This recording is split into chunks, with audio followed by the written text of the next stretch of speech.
God hates fags, God hates fag enablers. Your duty in this life, if you listen to Solomon, he said, let us hear the conclusion of the whole matter. Fear God and keep his commandments, for this is the whole duty of man. It was almost a year after we left that I finally looked back at some old videos. It was so surreal. We had all these ideas, and it didn't matter what the impact was on people, on human beings. Everyone in the world, you could just lay them waste on the altar of these ideas, and how certain we were that they were true.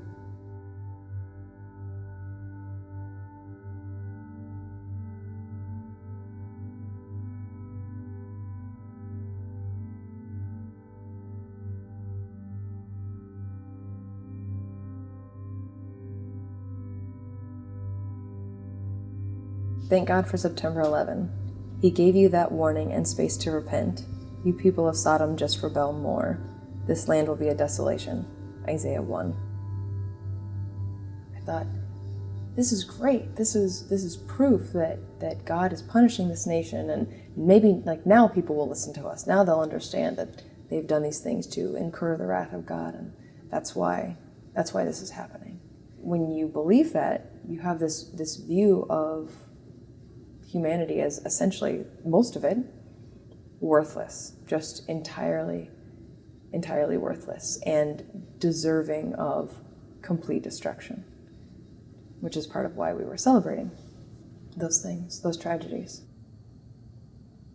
800,000 expected at Chicago Pride today. WBC was there to remind them, sin and shame is what you have, not anything worth pride. Since leaving, we've spent a lot of time talking with people that we used to see as wicked.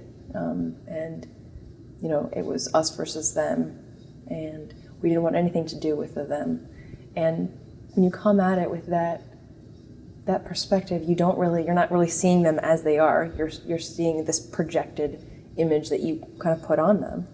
So we were really surprised when we started spending time with them and seeing that they were amazing people doing wonderful things, and they were well-intentioned. They weren't just evil or stupid or delusional or led around by Satan.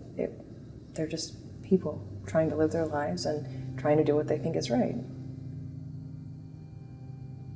I did nothing to deserve the godly parents I have in Dear Shirley and WBC Diplomat. Such are all God's blessings. The church was our entire community. They were the people that we spent time with and worked with, and we didn't have friends or people outside. So in that time before we left, when we were thinking about leaving, and just for the first time having this idea that it was even a possibility, it was like watching everyone that we loved. It was like they were all dying. Because we knew that it was going to be gone. And so that was a terrifying prospect. And also knowing that by leaving, we were going to be hurting them terribly. And that was the last thing that we wanted.